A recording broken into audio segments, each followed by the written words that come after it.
ആനായ മായിസ് റളിയല്ലാഹു തആല അൻഹു, മായിസ് എന്ന് പറയുന്ന ചെറുപ്പക്കാരനായ സുന്ദരനായ സഹാബിയുണ്ടല്ലോ, നബി തങ്ങളുടെ മുമ്പിലേക്ക് കടന്നു വന്നിട്ട് പറയുന്നു, യാ റസൂലല്ലാഹ്, അല്ലാഹുവിന്റെ നബിയേ,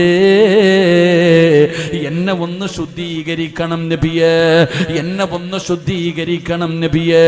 അല്ലാഹുവിന്റെ പ്രവാചകന്റെ മുമ്പിൽ വന്നിട്ട് അവിടെ നിന്ന് പറയുമ്പോ എന്താണ് പറയുന്നതെന്നറിയുവോ?